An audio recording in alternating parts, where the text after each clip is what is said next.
Hello student, good evening to all of you. Welcome to my YouTube channel BSc bio वाला। बच्चों आज हम पढ़ेंगे फिजियोलॉजी ऑफ पाइला। क्या पढ़ेंगे? फिजियोलॉजी। देखिए, फिजियोलॉजी में आपको पढ़ना है इसका रिस्पायरेटरी सिस्टम और आपको इसका पढ़ना है नर्वस सिस्टम। लेकिन इन दोनों को पढ़ाने से पहले हम आपको डाइजेस्टिव सिस्टम के बारे में डाइजेस्टिव सिस्टम के बारे में प्लस ब्लड वास्कुलर सिस्टम के बारे में एंड रिस्पायरेटरी सिस्टम तो पढ़ना है। हाँ, आपको थोड़ा सा एक्सक्रीटरी सिस्टम के बारे में पढ़ाएंगे।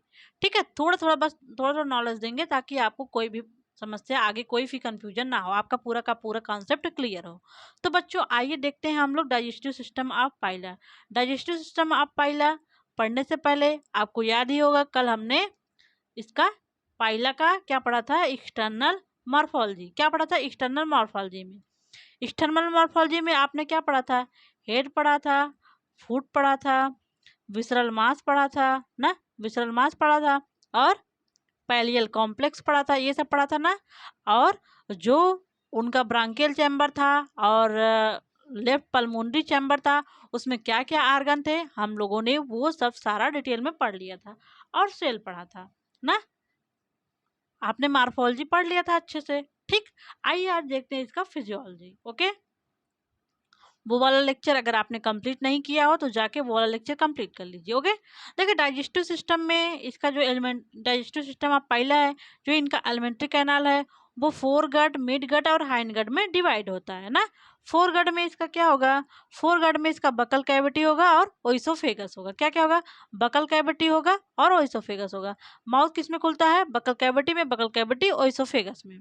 ठीक, मिड गट में इसका होगा स्टमक और इंटेस्टाइन और हाइंड गट में इनका रेक्टम होगा। ओके, देखिए जो इनका बकल कैविटी है, बकल कैविटी का जो एंटीरियर पार्ट होता है, मान लीजिए ऐसे इनका बकल कैविटी है, बकल कैविटी का जो एंटीरियर पार्ट होगा, एंटीरियर वाला पार्ट होगा, उसमें वेस्टिब्यूल और जा होगा, इनका जा होगा।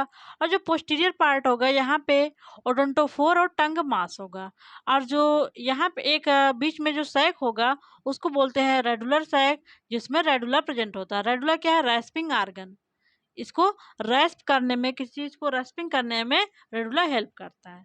ठीक, रेस्ट मतलब पकड़ने के लिए। और जो इनका बकल कैविटी का बाद सेकंड पार्ट जो ओइसोफेगस है, ओइसोफेगस में ओइसोफिजियल पाउच होता है जिसमें साल्वरी ग्लैंड होती हैं। ठीक, और मिड गट में आप लोग देखा है, आप लोगों ने देखा स्टमक और इंटेस्टाइन है, और हाइंड गट में इनका रेक्टम है। ठीक, देखिए जो इनका रेडुलर सैक में रेडुला है, रेडुलर रेस्पिंग आर्गन है। रेडुला में 7 टीथ होता है इन ईच रो। रेडुला में 2 रो है, पर रो में 7 टीथ होंगे। कैसे? 2:1:2। देखिए जैसे इस तरह रहेगा, जैसे मान लीजिए रेडुलर सैक हो गया तो ऐसे रहेगा 1 1 2 1 2, यही रहेगा। 7 टीथ एक रो में रहा है, यहाँ भी ऐसे रहेगा। तो जो बीच वाला है उसको बोलते हैं मीडियन, मीडियन रिजिडियन। ठीक है, फिर इसको बोलते हैं, जो ये वाला है इसको बोलेंगे लेटरल। क्या है? लेटरल। और ये क्या है? मार्जिनल। इस ये भी ऐसे होगा, ये हो गया लेटरल, ये है मार्जिनल टीथ। तो बीच वाले को क्या बोलेंगे? मीडियन टीथ ना। साइड साइड वाले को, ये दोनों साइड साइड जो है उसको बोलते हैं लेटरल टीथ, और जो दोनों एकदम बाहर की तरफ है उसको बोलते हैं मार्जिनल टीथ। ठीक, ये आपको डाइजेस्टिव सिस्टम का फिगर दिखाया गया है। ठीक, देखिए जो इनका बकल कैविटी है ना, वो देखिए ये लार्ज होके बकल मास का फॉर्मेशन कर रहा है। ठीक, यहाँ पे इनको आप मसल दिखाया गया है ना, बकल कैविटी मसल है जो ये बाहर एक्सटेंड करते हैं। पोस्टीरियर डार्सोलेटरल मसल्स है, और कौन सा मसल है? और देखिए मीडियन डार्सल मसल्स है और एंटीरियर डार्सोलेटरल मसल्स है ना। पोस्टीरियर डार्सोलेटरल मसल, एंटीरियर डार्सोलेटरल मसल और मीडियन डार्सल मसल। ठीक, और ये इनका ये लंबा सा ये बड़ा सा सैक लाइक जो है ये है बकल मास ना। बकल मास को आप लोग ध्यान दीजिए, ये है बकल गैंग्लियन। जब आप नर्वस सिस्टम पढ़ेंगे तो आपको हम वहाँ पे बकल गैंग्लियन बताएंगे, आप बकल मास ध्यान दीजिएगा। ठीक, तो देखिए इनका ये ओइसोफेगस है, ये ओइसोफेगस है, ओइसोफेगस से लगा हुआ ये इनका ओइसोफेगस पाउच है, इसी में इनका साल्वरी ग्लैंड है ना। साल्वरी ग्लैंड है। उसके बाद इसके जब आप पीछे आते हैं तो इनका इसी को जो ईसोफिगस है उसको सराउंड करने वाला एक इनका ग्लैंडुलर सीथ है। क्या है? ग्लैंडुलर सीथ है। फिर आगे आएंगे तो मिडगट वाला पोर्शन शुरू हो जाता है। ये इनका स्टमक और इंटेस्टाइन होगा ना। ये इंटेस्टाइन है, ये मिडगट वाला पार्ट है, ये इसका सिकम है, और लास्ट में इनका रेक्टम है और ये इनका एनस हो गया। ये इतना आपको डाइजेस्टिव सिस्टम के बारे में पढ़ना था, ठीक है। डाइजेस्टिव सिस्टम में इनका बकल मास है, इसी में इनका जा वगैरह होगा। ये इनका ओइसोफेगस है, ओइसोफेगस से ओइसोफिजियल पाउच वन पेयर लगा है, ओइसोफिजियल पाउच में सैलरी ग्लैंड है ना। फिर ये इनका मिड गट वाला पोर्शन शुरू हो जाता है जिसमें स्टमक है और इंटेस्टाइन है, और ये है हाइंड गट में इनका रेक्टम है, ठीक। अब देखते हैं इनका आपको पढ़ना है रिस्पायरेटरी सिस्टम ऑफ पाइला, आपको पढ़ना है तो आप लोग ध्यान दीजिए। ये आपके टॉपिक में दिया है रिस्पायरेटरी सिस्टम ऑफ पाइला, ध्यान से पढ़िए क्योंकि रिस्पायरेटरी सिस्टम ऑफ पाइला आपको एग्जाम में देखने को मिल सकता है, ठीक। तो देखिए, पाइला है एम्फीबियस लाइफ। पाइला एम्फीबियस लाइफ है मतलब ये वाटर और लैंड दोनों पे रह सकता है, ठीक। वाटर और लैंड ये दोनों हैबिटेट में रह सकता है। तो इनके रिस्पायरेटरी ऑर्गन क्या क्या है? A respiratory organ consist of a single ctenidium या फिर गिल ना, a pulmonary sac overall lung, a pair of nuchal lobe या फिर सूडोपिपोडिया, जो कि राइट सूडोपिपोडिया था और लेफ्ट सूडोपिपोडिया था। आप इन सब स्ट्रक्चर से आप परिचित हैं। टिनिडिया देखिए, राइट ब्रांकियल चैम्बर में टिनिडिया आपको हम दिखाए थे, जो ऐसे वॉल से लगा हुआ था, ऐसा टिनिडिया लगा था ना। अब लेफ्ट जो जैसे ये इनका चैम्बर होगा, ऐसे होगा चैम्बर ना, ये इपिटीनिया इसको डिवाइड कर रही थी, तो इसी इपिटीनियस लगा हुआ इनका पल्मोनरी सैक था, ये पल्मोनरी चैम्बर में, और यहाँ पे इनका ऐसे ऐसे इनका गिल था, ठीक। ये इनका ऐसे गिल था, गिल कैसा था? मोनोपेक्टिनेट, यहीं पे इनका ऑस्प्रेडियम था ना। ये लेफ्ट नुक्कल लोब था, ये राइट नुक्कल लोब था। लेफ्ट नुक्कल लोब से ऐसे पानी अंदर आ रहा था और राइट नुक्कल लोब से पानी बाहर जा रहा था, ठीक। तो रिस्पायरेटरी ऑर्गन में इनमें क्या क्या है? टिनिडियम या फिर गिल है, पल्मोनरी सैक है, और एक पेयर नुक्कल लोब है। एक पेयर नुक्कल लोब में लेफ्ट नुक्कल लोब और राइट नुक्कल लोब। टिनिडियम या गिल देखिए, गिल्प हेल्प इन एक्वेटिक रिस्पायरेशन, जब ये पानी में रहता है तो ये गिल के द्वारा रिस्पायरेशन करता है, ठीक है।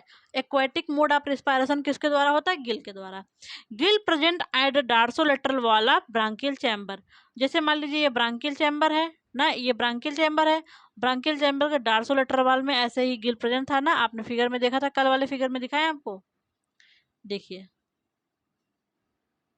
कल का फिगर, ये है ना गिल, ये डार्सोलेटरल वॉल में ये गिल है, ये देखिए ये है गिल है, okay. Gills of Pila are monopectinate, Pila का जो गिल होगा ना वो मोनोपेक्टिनेट होगा, लैमली उनके एक ही साइड होंगे, ठीक, एक ही साइड इनके लैमली होंगे, मोनोपेक्टिनेट गिल है। Gill lamellae which is largest at middle and smaller at corner, gill lamellae जो है कि वो मिडिल में लार्जेस्ट होगी, कार्नर पे स्मॉलेस्ट होगी, ठीक, छोटी छोटी होंगी, okay. Blood vessels present at lamellae, जो इनकी लैमली होगी इसी पे ब्लड वेसल प्रेजेंट होती हैं। जब पानी आता है ऑक्सीजन लेके ना, तो इस ब्लड वेसल का जो एंडोथेलियम होगा, एंडोथेलियम से O2 को कैच कर लिया जाता है, ऑक्सीजन को अंदर ले लिया जाता है, CO2 को बाहर निकाल दिया जाता है, ठीक। मैकेनिज्म ऑफ रिस्पायरेशन, जो इनमें मैकेनिज्म ऑफ रिस्पायरेशन है, यहाँ पे आप लिख लीजिए mechanism of aquatic respiration. Aquatic respiration in Pila occurs via Gill, Gill के द्वारा या फिर टिनिडिया के द्वारा इसमें एक्वाटिक रिस्पायरेशन होता है। ये एक्वाटिक रिस्पायरेशन में आपको एक देखिए रिस्पायरेटरी ऑर्गन में इसका पाइला का दिखाया गया आपको, ठीक, कल वाला है फिगर, ओके। इनका थोड़ा सा ऐसे देखिए आपको विपरीत दिखाया गया, ये इधर हेड वाला पोर्शन है, ये इनका गिल है, राइट साइड वाला गिल है, और इस इपिटीनिया इनको डिवाइड कर रही है ना, इसी में रेक्टम होगा, गिल होगा, और इधर होगा लेफ्ट साइड में पल्मोनरी सैक होगा, इसी में पल्मोनरी चैम्बर होगा, और इसी में ऑस्फेरेडियम होगा। यहाँ पे आप लोग ये वाला फिगर बनाइएगा, ये वाला फिगर, ठीक है, ये वाला, ये वाला।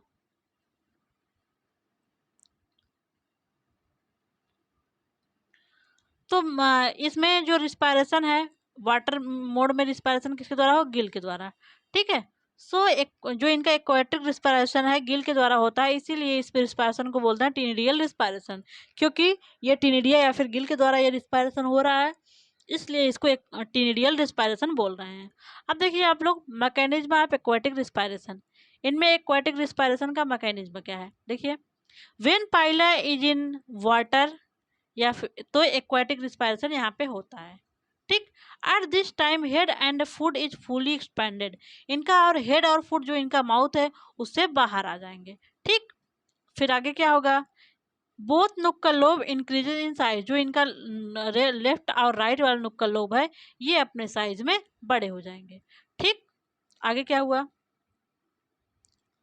Through left nuchal lobe water enter, जो इनका लेफ्ट नुक्कल लोब है ना, इधर था ना लेफ्ट नुक्कल लोब, जो इनका पल्मोनरी चैम्बर था वहीं पे लेफ्ट नुक्कल लोब है, वहीं से पानी अंदर आता है, ओके।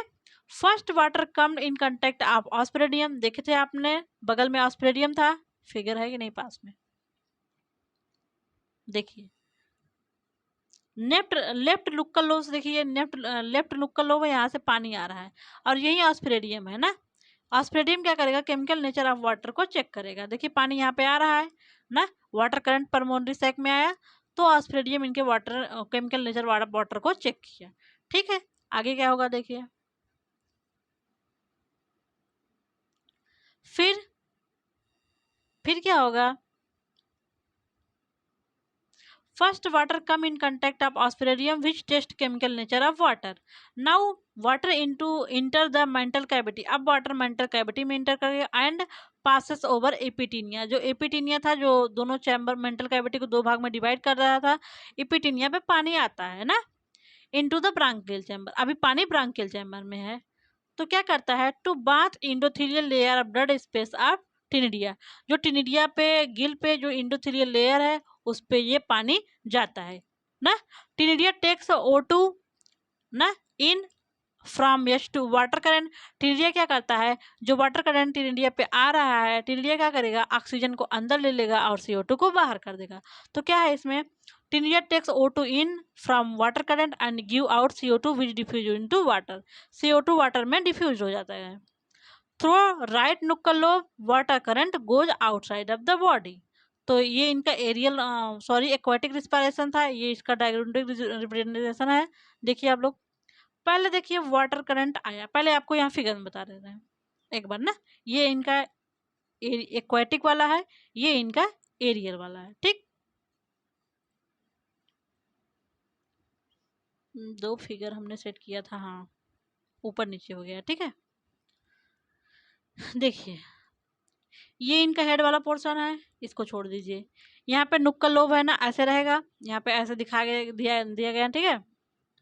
तो देखिए इनका लेफ्ट नुक्कल लोब जो है उससे वाटर करंट, ये देखिए वाटर करंट अंदर आ रहा है ना, ऑस्प्रेडियम के पास आया, ऑस्प्रेडियम ने केमिकल नेचर ऑफ वाटर को चेक किया, तो इपिटीनिया इपिटीनिया के ऊपर पानी गया, इपिटीनिया क्या किया, इपिटीनिया से पानी चला गया गिल के ऊपर, ये है इनका गिल ना, ये इनका बस इसमें एक ही चैम्बर इनको दिखाया गया, बस आपको यहाँ पे ओके। तो ये इपिटीनिया से पानी चला गया किसमें, लेफ्ट, देखिए राइट चैम्बर में ये सब था ना, सॉरी ये लेफ्ट चैम्बर में था, लेफ्ट चैम्बर में ये पल्मोनरी चैम्बर वगैरह है ना, तो लेफ्ट चैम्बर से लेफ्ट लोब नुक्कल लोब से आया ये पल्मोनरी चैम्बर में पानी ना, पल्मोनरी चैम्बर में ऑस्प्रेडियम है, ऑस्प्रेडियम केमिकल नेचर ऑफ वाटर को टेस्ट किया, तब ये पानी आ गया इपिटीनिया पे जो इनका रिज है, इपिटीनिया से वाटर आ गया इसके गिल पे, इसके गिल पे पानी आ गया, गिल में है ब्लड वेसल्स, ब्लड वेसल्स की जो एंडोथेलियम है वो क्या करेंगी, O2 को ले लेंगी अंदर और CO2 को वाटर में छोड़ देंगी, तब ये जो वाटर एक्स करंट वाटर है वो राइट नुक्कल लोब के साथ बाहर निकल जाएगा, ठीक है। तो आप देख रहे हैं इसमें दोनों चैम्बर काम कर रहे हैं ना, लेफ्ट और राइट, लेफ्ट नुक्कल लोब से पानी अंदर आ रहा है और राइट नुक्कल लोब से बाहर जा रहा है, ठीक। आपको एक्वाटिक रिस्पायरेशन समझ में आ गया, इसका आप लोग देख लीजिए डायग्रामेटिक रिप्रेजेंटेशन, ठीक। देखिए वाटर करंट कैसे आया, लेफ्ट नुक्कल के लोब के द्वारा ऑस्प्रेडियम ने केमिकल नेचर ऑफ वाटर को टेस्ट किया, फिर ये कहाँ गया इपिटीनिया पे, सॉरी, यहाँ पे इपिटीनिया आप लोग बना लीजिएगा ना। इपिटीनिया पे गया, इपिटीनिया से कहाँ चला गया, राइट ब्रांकियल चैम्बर में ना। ये लेफ्ट ब्रांकियल चैम्बर में अब तक यहाँ तक हो रहा था, अब ये राइट ब्रांकियल चैम्बर में कहाँ चला गया। राइट ब्रांकियल चैम्बर में क्या हुआ, flow entire length of ctenidia, जो गिल है, गिल के इंटायर लेंथ पे जाएगा, वहाँ पे गैसेस एक्सचेंज हो जाएगा, फिर वाटर राइट नुक्कल लोब से बाहर निकल जाएगा। किससे, राइट नुक्कल लोब से बाहर निकल गया। एक बार आपको फिर से फिगर दिखा रहे हैं, देखिए दूसरा वाला फिगर। लेफ्ट नुक्कल लोब से पानी एंट्री कर रहा है, ये ऑस्ट्रेडियम के पास आई चेकिंग हुआ ना, उसके बाद ये इपिटीनिया पे पानी चला गया, इपिटीनिया से पानी पास होकर राइट चैम्बर में आ गया, राइट चैम्बर में गिल पे गैसेस एक्सचेंज हो गया, फिर वाटर चला गया बाहर राइट नुक्कल लोब के द्वारा। ठीक, इतना समझ में आ गया आपको, एक्वाटिक रिस्पायरेशन समझ में आ गया पहला का, कोई प्रॉब्लम तो नहीं है। अब देखिए आप लोग दूसरा, एरियल या फिर टेरेस्ट्रियल मोड ऑफ रिस्पायरेशन। ठीक है, पहला में जो अगला मोड ऑफ रिस्पायरेशन है उसको बोलेंगे एरियल और terrestrial mode of respiration. Aerial और terrestrial respiration occurs by lung या पल्मोनरी सैक। जब पहला वाटर सरफेस से बाहर होता है ना ना, तो ये रिस्पायरेशन लंग या पल्मोनरी सैक के द्वारा करता है। ठीक है, पल्मोनरी सैक या लंग इज क्लोज्ड कैविटी, ये क्लोज्ड कैविटी होगा, like a bag which Hanks from the dorsal wall of mental in the pulmonary chamber. दिखा दें आपको फिगर, कल वाला फिगर देखिए, ये देखिए, ये इपिटेनिया है, ये पल्मोनरी चैम्बर है। पल्मोनरी चैम्बर इपिटेनिया का जो ये लेटरल वाल है, इसी पल्मोनरी सैक लगा हुआ है। ठीक है, यही एरियल रिस्पायरेशन करवाता है। ओके,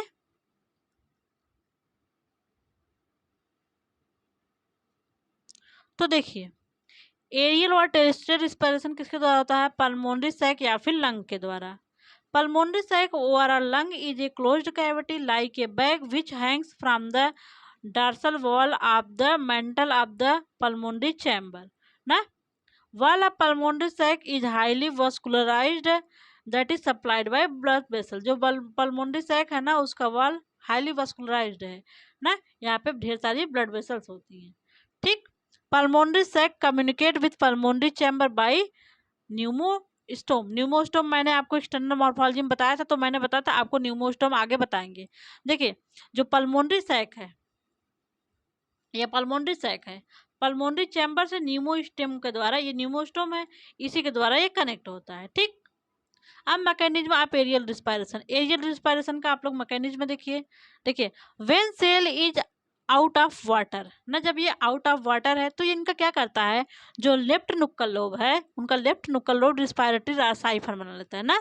रिस्पायरेटरी रिस्पायरेशन के लिए पाइप वो है, उसी को बोल रहे हैं रिस्पायरेटरी साइफन। तो लेफ्ट नुक्कल लोब में यहाँ पे मॉडिफिकेशन हो गया। Okay, when snail in is out of water, air goes into left knuckle lobe forming folding called respiratory siphon। ठीक, through respiratory siphon air goes in pulmonary sac। Air किस में गया, pulmonary sac में गया, where exchange of gases occur. Pulmonary sac की wall highly vascularized है, यहाँ पे गैसेस एक्सचेंज हो जाएगा, O2 अंदर ले लिया जाएगा और CO2 को बाहर दे दिया जाएगा। फिर क्या होगा, जब यहाँ पे गैसेस एक्सचेंज हो गया तो लेफ्ट नुक्कल से ही पानी बाहर चला गया, लेफ्ट से आ रहा है, लेफ्ट से ही बाहर चला गया। ठीक, अब देखिए एयर आया, लेफ्ट नुक्कल लोब में गया, लेफ्ट नुक्कल लोब से रिस्पायरेटरी साइफन पे गया, फिर पल्मोनरी सैक में ना, पल्मोनरी सैक में गैसेस एक्सचेंज हुआ। ठीक, फिर air goes out by left nuchal lobe. आप लोग देख रहे हैं यहाँ पे लेफ्ट नुक्कल लोब से ही पानी आ रहा है और लेफ्ट नुक्कल लोब से ही पानी बाहर जा रहा है।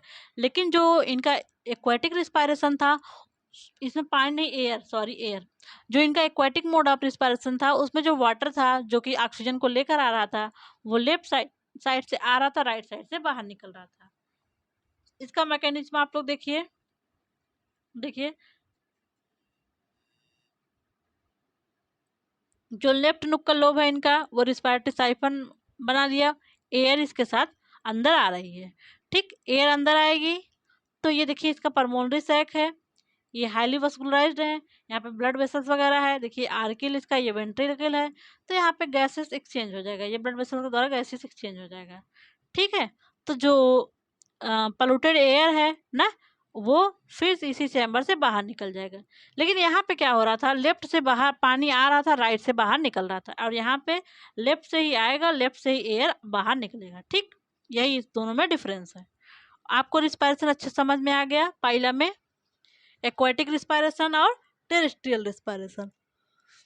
बताइए एक्वाटिक रिस्पायरेशन पाइलम किसके द्वारा हो रहा था, तो आप बोलेंगे गिल के द्वारा। और टेरेस्ट्रियल मोड में रिस्पायरेशन कैसे होता है, तो आप बोलेंगे टेरेस्ट्रियल रिस्पायरेशन इनमें किसके द्वारा होता है, पल्मोनरी सैक के द्वारा ना। तो मैकेनिज्म समझ में आ गया। जो इनका एक्वाटिक रिस्पायरेशन है, नेफ्ट लुक्कल लोग से पानी अंदर आया है, फिर ऑस्फेरेडियम केमिकल नेचर ऑफ वाटर को चेक किया, ऑस्फेरेडियम वाटर चेक करने के बाद इपिटीनिया के पास भेजता है, इपिटीनिया से पानी राइट ब्रांकियल चैम्बर में आ गया, राइट ब्रांकियल चैम्बर से गिल पे गया, गिल में गैसेस एक्सचेंज हो गया और राइट नुक्कल लोब से पानी बाहर निकल गया। और जब इनका एरियल रिस्पायरेशन है, एरियल रिस्पायरेशन में एयर आती है लेफ्ट नुक्कल लोब से, फिर ये respiratory siphon left nuchal lobe बना देता है, वहाँ से वो पल्मोनरी सैक में गैसेस एक्सचेंज होके वो एयर उसी लेफ्ट नुक्कल लोब से ही बाहर चला जाता है। तो ये सब आपका रिस्पायरेटरी सिस्टम के बारे में था पाइला का। अब आगे हम लोग देखते हैं इनका ब्लड वेस्कुलर सिस्टम ना। देखिए यहाँ पे एक फिगर और हमने ये थे आपके लिए। देखिए ये इनका सॉरी ये इनका कौन सा रिस्पायरेशन पता है, एक्वाटिक, और ये इनका एरियल है। ठीक, तो देखिए लेफ्ट नुक्कल लोब से पानी इंटर कर रहा है, ऑस्फेरेडियम के पास टेस्ट हुआ, फिर ये इपिटीनिया के पास भेज दिया, इपिटीनिया से ये ब्रांकियल चैम्बर में गया जहाँ पे गिल से गैसेस एक्सचेंज हो गया। यहाँ पे क्योंकि ये हाईली वस्कुलराइज्ड है, यहाँ पे आर्किल और वेंट्रिकल वगैरह हैं ना, यहाँ से गैसेस एक्सचेंज हो गया, फिर वाटर राइट ब्रांकियल सारी राइट नुक्कल लोब से बाहर निकल गया। फिर एरियल में देखिए एयर रिस्पायरेटरी साइफन से अंदर आ रहा है, पल्मोनरी सैक के पास गया, इसके पास ये भी हाईली वस्कुलराइज्ड है, यहाँ पे ब्लड वेसल्स वगैरह हैं, यहाँ पे गैसेस एक्सचेंज हो गया, फिर पानी इसी लेफ्ट साइड से ही बाहर सॉरी एयर इसी लेफ्ट साइड से ही बाहर निकल गया। ठीक, अब देखिए आप लोग एक्सक्रीटरी सिस्टम ऑफ पाइलम, बस हम आपको थोड़ा सा इसका डिस्क्रिप्शन सॉरी शॉर्ट में आपको डिस्क्रिप्शन बताएंगे ना।